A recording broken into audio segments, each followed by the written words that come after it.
आज हम आपको दिखाएंगे कैसे हिंदू आचार्य का प्रचार सुनकर मसीह विरोधियों की आंखें सचमुच खुल गई और मसीह विरोधियों ने भी यीशु मसीह पर विश्वास कर लिया। जब आप उस प्रचार को सुनोगे तो प्रभु यीशु मसीह आप सभी से बातचीत करेंगे। उस प्रचार को सुनने से पहले परमेश्वर का वचन कहता है, आज लोगों को आशीष इसलिए नहीं मिलती है क्योंकि उनको समय नहीं है यीशु मसीह का वचन सुनने के लिए। इसलिए आप सभी उस प्रचार को पूरा जरूर सुने। आप सभी उस प्रचार को सुन सकते हैं। और मैं हिंदुओं के लिए बोलूं जो दोगले हिंदू हैं, दो मुंह वाले, जो कहते ये सब आप लोग बेफिजूली की लड़ाई मचा रहे हो। आप कहते बेफिजूली की लड़ाई, देखो तो कितने ईसाई बन गए देश में। 2.5 लाख में ईसाई बन गए, 5-5 लाख में। अब वो हिंदू अपने बाप, हमारा मुंह बहुत खराब, अपने बाप का नहीं है जो 2.5 लाख रुपए में अपने धर्म को बेच करके दूसरे के धर्म का स्वीकार करें। इसलिए जब कोई बाबा, कोई लोग यीशु मसीह के या क्रिश्चियन लोगों के खिलाफ बोलते हैं, हमें मालूम है हम भी किसी टाइम उस जगह के ऊपर थे। मैं भी और तुम भी, हम सब उस जगह के ऊपर थे और परमेश्वर का विरोध करते थे। और आज हम कहाँ हैं? अगर आज हम वहां हैं तो परमेश्वर उनको भी वही ले आएगा जहां मैं हूं, जहां आप हैं। अगर हम उनके लिए प्रार्थना करते रहेंगे और प्यार का संदेश भेजते रहेंगे। संतोष जी कहते, जाकी रही भावना जैसी तित माने देखी सूरत ऐसी। किसी ने 10 हाथ लगाए, किसी ने 10 सर लगाए, किसी ने 10 हाथों में शस्त्र पकड़वा दिए, किसी ने लाल कर दिया, किसी ने पीला कर दिया। ये मैं नहीं कह रहा हूं, आदरणीय संतोष जी कह रहे हैं। जिसकी भावना जैसी हुई उसने ईश्वर को वैसा रूप दे दिया। किसी ने ईश्वर की पूंछ लगा दी। रोमियो का पहला अध्याय खोलिए, देखिए मनुष्य जाति का पाप सिर्फ ये नहीं है कि हम झूठ बोलते हैं, चोरी करते हैं, डाका डालते हैं, मक्कारी करते हैं, क्योंकि ऐसे बहुत से काम आपने नहीं किए हैं। हो सकता है कि आपने डाका नहीं डाला हो सकता है कि आपने व्यभिचार नहीं किया हो सकता है कि आपने कोई ऐसा काम अपने हाथों से नहीं किया हो। लेकिन देखिए परमेश्वर क्या कहता है, इब्रानियों रोमियो उसका पहला अध्याय 21 पद को मैं आपके सामने पढ़ता हूं। इस कारण वे परमेश्वर को ना जानने पर भी उन्होंने परमेश्वर की ओर बढ़ाई और धन्यवाद नहीं किया, परंतु व्यर्थ विचार, कौन से विचार? व्यर्थ विचार करने लगे, यहां तक कि उनका निर्बुद्धि मन अंधेरा हो गया और वो अपने आप को बुद्धिमान जताकर मूर्ख बन गए और नाशवान लिखा है, अविनाशी परमेश्वर की महिमा को नाशवान मनुष्यों में बदल दिया और पक्षियों और छपाइयों और रेंगने वाले जंतुओं की मूर्तों में बदल डाला। उस पवित्र परमेश्वर को जानवरों में बदल डाला, उस परमेश्वर की पूंछ लगा दी, उस परमेश्वर के खानदान बना दिए। बाइबल कहती है कि परमेश्वर पवित्र है, स्वर्ग उसका सिंहासन है और पृथ्वी उसके पांव की चौकी है। अंदरम प्रविशन्ते समुपास्ते न तस्य प्रथमास्ति यश न मदस। यजुर्वेद 3:23 में लिखा है, गीता 7 अध्याय 22 पद में लिखा है, खबरदार कि तुमने परमेश्वर के साथ खिलवाड़ किया, खबरदार कि तुमने परमेश्वर की प्रतिमा बनाई, खबरदार कि तुमने परमेश्वर को पत्थरों में ढूंढा। लिखा है अंदरम प्रविशन्ते, संपूर्ण जीवन काल तुमको अंधकार में जिताना पड़ेगा। संपूर्ण जीवन इस पृथ्वी के बाद तुमको उस अंधकार में जीना पड़ेगा अगर तुमने परमेश्वर की महिमा को छेड़छाड़ की। अंदरम प्रविशन्ते समुपासिते न तस्य प्रतिमास्ति यश नाम मदस। परमेश्वर जो पवित्र है, तस्य प्रतिमा उसकी मूर्ति नहीं होती, जो पवित्र है, जो निष्कलंक है, सर्वव्यापी है, आत्मा है। He is the most high. You cannot dare to imagine. आप उसको लाल और पीला नहीं कर सकते मेरे मित्रों। जाति और धर्म के नाम पर लड़ाई। राजस्थान के हिस्सों में आपकी जाति बिना पूछे आपको पानी नहीं मिलेगा। जब तक आपकी जाति ना पूछ ली जाए आपको किराए पे घर नहीं मिलेगा। जाति का भेदभाव, रंग का भेदभाव, अमीरी गरीबी का भेदभाव,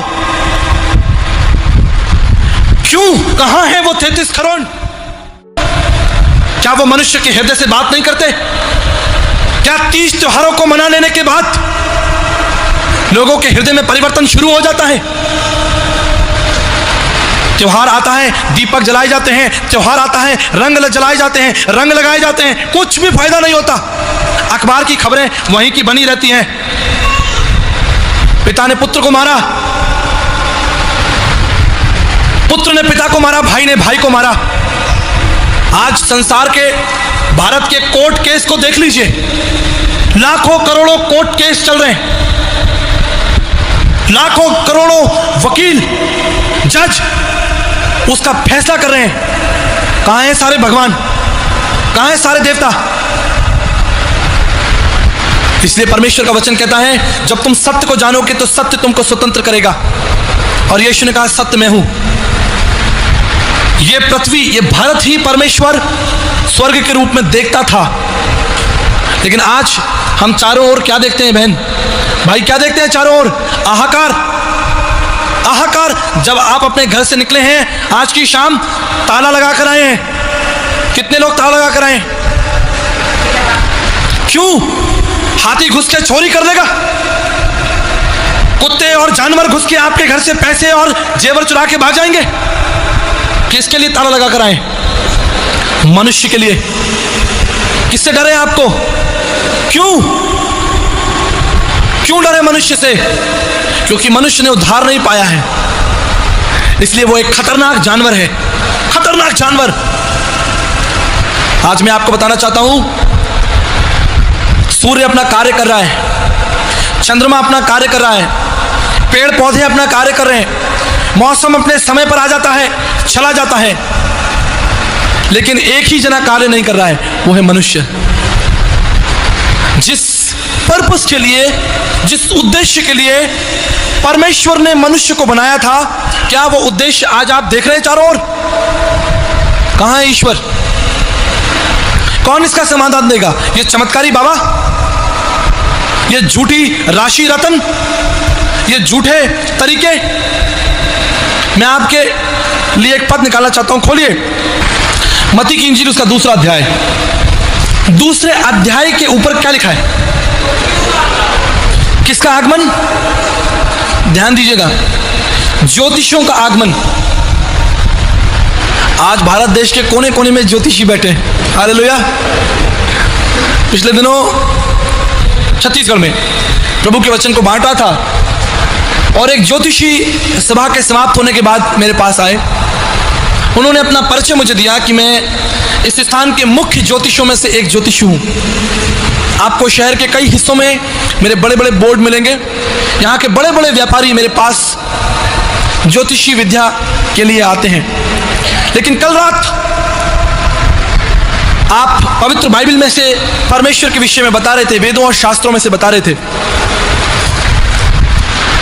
मेरी इच्छा हुई कि मैं आपसे व्यक्तिगत रूप से मिलूं और आपसे बातचीत करूं। कल आपने बताया कि प्रभु यीशु मसीह सब ज्ञान को, संसार की सारी नीति को, संसार के सारे तौर तरीकों को हटाता है और अनुग्रह देता है। आप कुछ बताना चाहेंगे कि हमारे विषय में यीशु मसीह क्या कहता है? ये जो हम कर रहे हैं, ये हम क्या कर रहे हैं और हम कहां जा रहे हैं? और मैंने ये पद उनके सामने खोला कि जब हमारे प्रभु यीशु मसीह का जन्म हो रहा था तो सबसे पहले ज्योतिषी आए। इसलिए मैं आपको नमस्कार करता हूं, क्योंकि बाइबल में आपका स्थान है। बाइबल आपके कार्य को एक्नॉलेज करती है, स्वीकार करती है। ध्यान से सुनिएगा, इसमें एक रहस्य की बात है। बाइबल आपकी सेवा के प्रति कृतज्ञ है। ज्योतिषी आए प्रभु यीशु मसीह के जन्म के संदेश को लेकर, लेकिन मैं आपको बता देना चाहता हूं, आपकी सेवा समाप्त हुई। ज्योतिषी सेवा समाप्त हुई। उन्होंने पूछा कैसे? अच्छा है ना, बाइबल ज्योतिषियों के विषय में बताती है। मैंने कहा जब तक यीशु नहीं आया था तब तक तो आपकी आवश्यकता थी,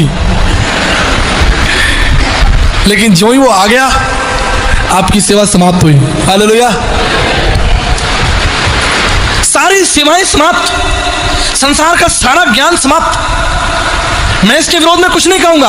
नक्षत्र और तारे ईश्वर तक पहुंचाते हैं, नहीं पहुंचाते? पहुंचाते होंगे। जब यीशु संसार में नहीं आया था तो लोगों के विकल्प थे कि भाई कुछ ना कुछ तो करना है ईश्वर तक पहुंचने के लिए।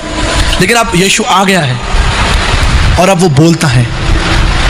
पहले आप बोलते थे, अब यीशु बोलेगा। हालेलुया। विधियों का जो लेख था उसने मिटा डाला।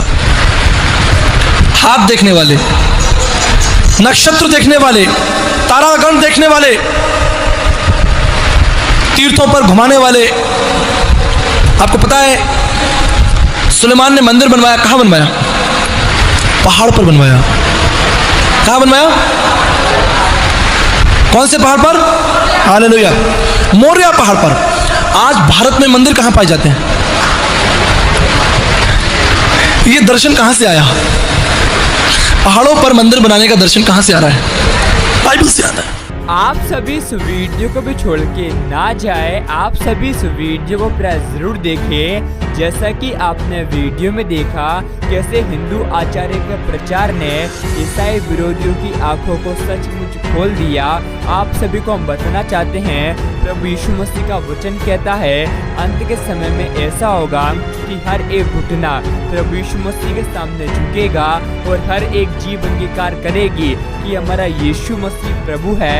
इसलिए आप सभी विश्वास कीजिए, आने वाले दिनों में जितने भी मसीह विरोधी हैं जो कि प्रभु यीशु मसीह के नाम का मजाक उड़ाते हैं, वो सभी यीशु मसीह पर विश्वास करेंगे और यीशु मसीह को अपना उद्धारकर्ता स्वीकार करके परमेश्वर की महिमा करेंगे। क्योंकि परमेश्वर का वचन कहता है जो मनुष्य से नहीं हो सकता वो हमारे प्रभु यीशु मसीह से हो सकता है, क्योंकि परमेश्वर से सब कुछ हो सकता है। और परमेश्वर का वचन कहता है विश्वास करने वाले के लिए सब कुछ हो सकता है। इसलिए आप सभी विश्वास कीजिए, आने वाले दिनों में जितने ही मसीह विरोधी हैं वो यीशु मसीह के सामने घुटने टेकेंगे। क्योंकि प्रभु यीशु मसीह का वचन कहता है परमेश्वर ने जगत के नीचों को और तुच्छों को जो है भी नहीं है उनको चुन लिया है, ताकि जो हैं और घमंड करते हैं वह लज्जित कर सके। आप सभी को हम बताना चाहते हैं, हमारा प्रभु यीशु मसीह इस संसार में धर्मियों को बचाने के लिए नहीं लेकिन पापियों का उद्धार करने के लिए आया है। जो लोग इस संसार की गंदगी में पड़े हुए हैं उन्हें हमारा प्रभु यीशु मसीह चुनकर खड़ा करना चाहता है। इसलिए आप सभी मसीह विरोधियों का विरोध ना करें, लेकिन आप सभी ईसाई विरोधियों के लिए प्रार्थना करें। क्योंकि जब आप ऐसा करेंगे तो अपने स्वर्गीय पिता के संतान ठहरेंगे। क्योंकि परमेश्वर का वचन कहता है धन्य हो तुम जब मनुष्य मेरे कारण तुम्हें निंदा करे, तुम्हें सताए, तब आनंदित और मगन होना, क्योंकि स्वर्ग में तुम्हारे लिए बड़ा प्रतिफल है। परमेश्वर का वचन कहता है हे मेरे प्रिय भाइयों, या बांधो, दृढ़ रहो और परमेश्वर के काम में सर्वदा बढ़ते जाओ, यह जानते हुए कि तुम्हारा परिश्रम प्रभु यीशु मसीह में व्यर्थ नहीं है। जब आप परमेश्वर के लिए सताव को सहते हैं तो परमेश्वर आपको धर्म का मुकुट देता है। क्योंकि परमेश्वर का वचन कहता है परमेश्वर की इच्छा यह है कि हम यीशु मसीह के लिए दुख को उठाएं। पर परमेश्वर का वचन कहता है तुम जाओ और सारे जगत के लोगों को प्रभु यीशु मसीह के बारे में बताओ और पिता, पुत्र, पवित्र आत्मा के नाम से उन्हें बपतिस्मा दो। और देखो जगत के अंत तक सदैव मैं तुम्हारे साथ रहूंगा। हमारे परमेश्वर की इच्छा यह है हमसे कोई भी नरक में ना जाए, लेकिन हर एक व्यक्ति स्वर्ग का अधिकारी बने। क्योंकि परमेश्वर का वचन कहता है हमारा प्रभु यीशु मसीह इस संसार में किसी पर भी दोष लगाने के लिए नहीं लेकिन सबको अनंत जीवन देने के लिए आया है। आप सभी हमारे YouTube चैनल को सब्सक्राइब कर ले। क्या पता एक प्रभु यीशु मसीह का वचन आपकी पूरी जिंदगी को बदल दे। और आप सभी इस प्रचार को एक व्यक्ति के साथ जरूर शेयर करें ताकि वह व्यक्ति आपके द्वारा सच्चाई को पहचान सके और नरक की आग से बचाया जाए। क्योंकि आज बहुत सारे लोग हैं जो कि मसीह विरोधियों की बातों को सुनकर हमारे सच्चे प्रभु यीशु मसीह को छोड़ देते हैं। और परमेश्वर का वचन कहता है जो कोई अंत तक धैर्य रहेगा उसी का उद्धार होगा। आपको ये प्रचार कैसा लगा आप हमें कमेंट में ज़रूर बताएं। प्रभु यीशु मसीह आप सभी को बहुत आशीष दे।